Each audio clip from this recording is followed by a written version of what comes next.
नमस्कार दोस्तों, मैं रतन कुमार अंकु मेक मनी फ्रॉम टुडे के इस चैनल पे आपका स्वागत करता हूँ। और आज मैं बात करने वाला हूँ जो र्यूमर्स मीडियाज़ के द्वारा फैलाया जा रहा है कि सारे एक्सचेंज के आईपी एड्रेस को ब्लॉक कर दिया जाएगा। तो मैं उसके बेनिफिट्स बताने वाला हूँ कि क्या क्या बेनिफिट्स हैं आईपी को ब्लॉक करने के। लेकिन वीडियो को शुरू करने से पहले मैं आप लोगों से रिक्वेस्ट करूँगा कि अगर आप लोग मेरे चैनल पे न्यू है तो मेरे चैनल को सब्सक्राइब कर लीजिए और बेल आइकन को प्रेस कर दीजिए ताकि आपको जो लेटेस्ट इन्फॉर्मेशन है वो मिलते रहेंगे। तो चलिए शुरू करते हैं वीडियो को। तो अभी जैसा आप लोग देख रहे हैं 2-3 दिन से मीडिया में काफ़ी ज़्यादा न्यूज़ आ रहा है कि अननोन सोर्स के द्वारा ये बताया जा रहा है कि जितने भी एक्सचेंज के आईपी एड्रेस हैं उनको ब्लॉक कर दिया जाएगा। तो आखिर इस ब्लॉक करने के पीछे क्या मकसद है और क्या इंटेंशन है और ये कौन सा अननोन सोर्स है जो आज तक मुझे कभी भी पता नहीं चला है कि ये मीडिया को ये अननोन सोर्स कौन सा होता है जो कि इन्फॉर्मेशन देता है और जिसके कारण कि मार्केट में पैनिक क्रिएट होता है। तो जितने भी क्रिप्टो ट्रेडर्स हैं, क्रिप्टो कम्युनिटी के मेंबर्स हैं, उनको समझने की ज़रूरत है कि ये जो सिचुएशन जो बताया जा रहा है, मीडिया में प्रेस किया जा रहा है, जो न्यूज़पेपर्स में आ रहा है, वो सिर्फ एक पैनिक क्रिएट करने की कोशिश की जा रही है जैसा कि 2017 में किया गया था। तो 2017 में क्या किया गया था कि बिटकॉइन बैन है कि एक पैनिक क्रिएशन कर दिया गया था जिससे मार्केट में डाउनफॉल आ गया था। सेम उसी तरीके से दोबारा से पैनिक क्रिएट करने की कोशिश की जा रही है ताकि जितने भी इन्वेस्टर और ट्रेडर हैं वो मार्केट से एग्जिस्ट करे और जो ट्रेडर है उनका लॉस हो, उससे किसी मीडिया को मतलब नहीं है क्योंकि मीडिया को मालूम ही नहीं है कि क्रिप्टो करेंसी क्या है, क्रिप्टो कम्युनिटी कैसे काम करती है। तो वो इसी कारण से वो क्या कर रही है कि वो मीडिया में कुछ भी उसका जो अननोन सोर्स है कुछ भी इंफॉर्मेशन प्रेस में रिलीज कर रही है। कि अभी न्यूज़ आया है कि जितने भी इंडियन एक्सचेंज हैं या जितने भी इंटरनेशनल क्रिप्टो करेंसी एक्सचेंज है उसको बैन कर दिया जाएगा, आईपी को ब्लॉक कर दिया जाएगा। जी ज़रूर कीजिए, अगर आप कर सकते हैं तो कीजिए। लेकिन इसका मैं बेनिफिट बताता हूँ कि इंडियन गवर्नमेंट को क्या क्या बेनिफिट होने वाला है अगर आईपी ब्लॉक कर देते। तो मैं सिर्फ इंडिया के 10 एक्सचेंज की बात करता हूँ और उसके बाद आप सोचिए कि आपको करना चाहिए कि नहीं करना चाहिए, ये बेनिफिट आपको लेना है कि नहीं लेना है। तो अगर इंडिया के गवर्नमेंट अगर ऐसा करती है कि जितने भी क्रिप्टो करेंसी के एक्सचेंज है या आईपी को ब्लॉक करती है तो क्या होगा। तो सिर्फ मैं 10 इंडियन एक्सचेंज को कंसीडर करता हूँ। तो एक इंडियन एक्सचेंज पे डेली का $20 मिलियन का ट्रेडिंग वॉल्यूम हो रहा है, यानी कि $100 मिलियन का डेली का ट्रेडिंग वॉल्यूम हो रहा है एक क्रिप्टो करेंसी इंडिया के जितने भी एक्सचेंज है उस पर। तो अगर आप 30 दिन में देखेंगे तो $3000 मिलियन का आपका ट्रेडिंग वॉल्यूम हो रहा है हर महीने। तो होगा क्या कि अगर आप सारे आईपी ब्लॉक कर देंगे तो जो भी एक्सचेंज कमीशन और ट्रांजैक्शन कमीशन जो इंडिया में आ रहा था वो इंडिया में नहीं आएगा और इंडिया के बाहर के कंट्री को जाएगा। प्रॉफिट होगा लेकिन इंडियन गवर्नमेंट को नहीं होगा। इंडिया के बाहर के जितने भी कंट्री हैं जो सर्विस प्रोवाइड करेंगे उनको प्रॉफिट होगा। इंडियन ट्रेडर्स को क्या होगा। इंडियन ट्रेडर्स को ज़रा सा भी डरने की ज़रूरत नहीं है, बिल्कुल भी घबराने की ज़रूरत नहीं है। जो क्रिप्टो कम्युनिटी में ट्रेड कर रहे हैं वो उसी तरीके से कर सकते हैं। क्योंकि दूसरा पॉइंट ये है क्योंकि जब आईपी ब्लॉक कर देंगे तो उसको एक्सेस करने का बहुत ही आसान तरीका है, वीपीएन सर्विस प्रोवाइड किया जाएगा। कोई भी पब्लिक वीपीएन सर्विस यूज करके किसी भी ब्लॉक आईपी को एक्सेस कर सकता है। लेकिन इससे बेनिफिट क्या होगा, जो वीपीएन सर्विस प्रोवाइडर जितने भी हैं वो अपने प्राइस को इंक्रीज करेंगे जिससे कि जो इंडिया का जो कस्टमर है उसका ज़्यादा पैसा लॉस होगा और जो वीपीएन सर्विस प्रोवाइडर जो इंडिया के बाहर की कंट्री है वो ज़्यादा पैसा कमाएगी। तो इंडिया का जो पैसा है इंडिया के बाहर जाएगा। ये एक दूसरा फ़ायदा है। तो इंडियन गवर्नमेंट को अगर लगता है कि ये फ़ायदा अच्छा है तो कर सकती है, इम्प्लीमेंट कर सकती है। तीसरा फ़ायदा बताता हूँ कि नए डिसेंट्रलाइज प्लेटफॉर्म अवेलेबल कराए दिए जाएंगे जिससे कि किसी भी आईपी ब्लॉक साइट को एक्सेस कर लिया जाएगा। और चूंकि इंडिया में तो आईपी ब्लॉक है तो ये जो स्टार्टअप्स होंगे वो स्टार्टअप इंडिया के बाहर होंगे। तो उसका बेनिफिट जो होगा, जो जॉब क्रिएशन होगा, इंडियन के लिए नहीं होगा, इंडिया के बाहर के लिए होगा। भले वो डेवलप इंडिया में किया जाए लेकिन उसका जॉब इंडियन के लिए नहीं हो पाएगा क्योंकि इंडिया में तो आईपी ब्लॉक है। तो इंडियन गवर्नमेंट को लगता है कि अगर इंडिया में जॉब अपॉर्चुनिटी को ख़त्म करना है तो वो ज़रूर से आईपी ब्लॉक करेगी। चौथा पॉइंट है कि अगर आईपी ब्लॉक होता है तो बहुत सारे ऐसे प्लेटफॉर्म हैं जो आपको डिसेंट्रलाइज वे में multiple access of multiple IP services provide करेंगे, और वो सर्विसेज जब आपको प्रोवाइड की जाएगी तो आपको कोई टेंशन ही नहीं होगा,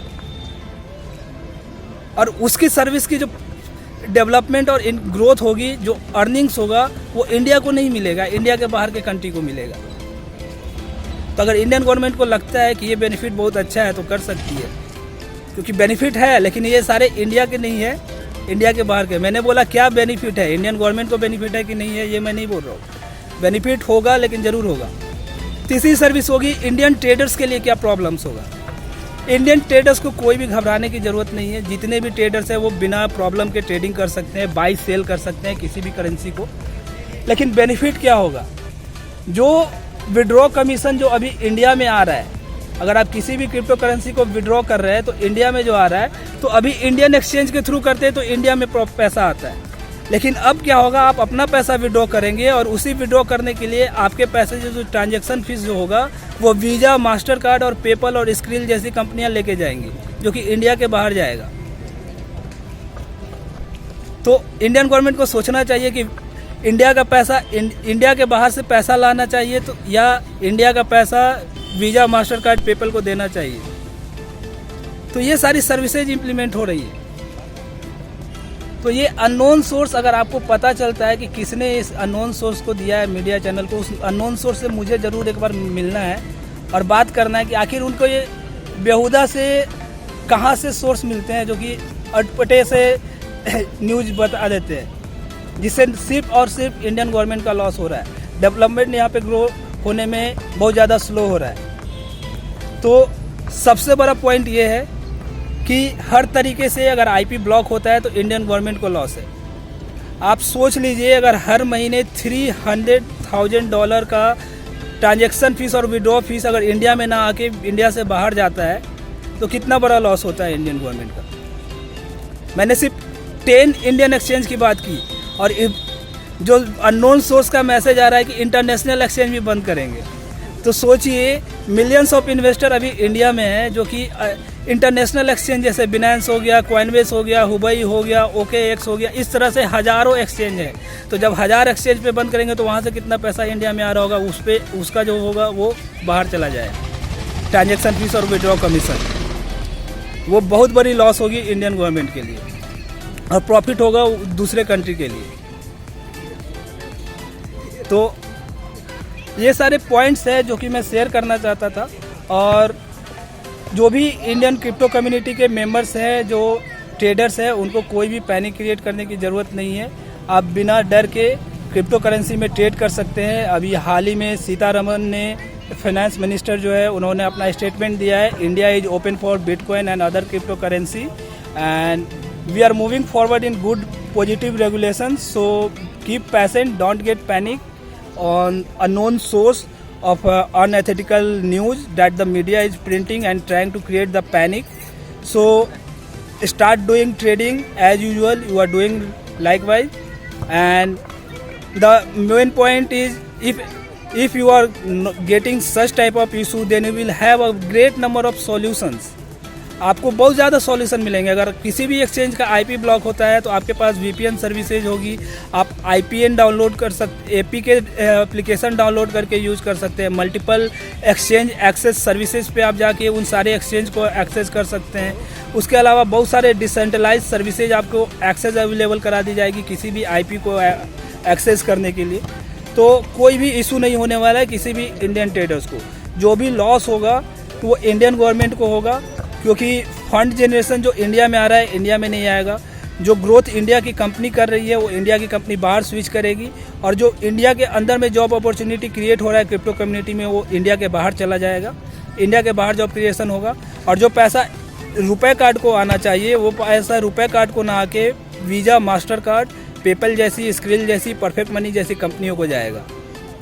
तो आशा करता हूँ कि आपको इन फ़ायदों का पता चला होगा, और अगर आपको लगता है कि इंडियन गवर्नमेंट को इस फ़ायदे को उठाना चाहिए तो इस वीडियो के कमेंट में ज़रूर से बताइएगा कि इसमें से कौन सा फ़ायदा इंडियन गवर्नमेंट को लेना चाहिए, या तुरंत से तुरंत सही रेगुलेशंस के साथ इंडियन गवर्नमेंट को आना चाहिए। तो आशा करता हूँ कि ये जो इन्फॉर्मेशन है आपको पसंद आया होगा, और अगर आपको वीडियो पसंद आया है, इन्फॉर्मेशन पसंद आया है, तो अपने सारे कम्युनिटी में शेयर कीजिए। किसी भी ट्रेडर्स को पैनिक करने की ज़रूरत नहीं है, क्योंकि आज के ट्रेडर्स स्मार्ट हो गए हैं। अब 2017 में जब न्यू थे तो लोग पैनिक क्रिएट कर सकते थे, लेकिन अब ट्रेडर्स स्मार्ट हो गए हैं। वो पैनिक करके सेल नहीं करेंगे, वो स्मार्ट हैं, वो हमेशा प्रॉफिट में रहेंगे और देश को हेल्प करेंगे, कंट्री को, इकोनॉमी को ग्रो करने में। So let's grow together. Crypto community is very strong and Blockchain India is working all together to make a good regulation for Indian community and provide the good service of each and every citizen of India. So in the next parliament session you will see finance minister will represent a good bill regarding cryptocurrency. So stay tuned. Till then, take care. Bye bye.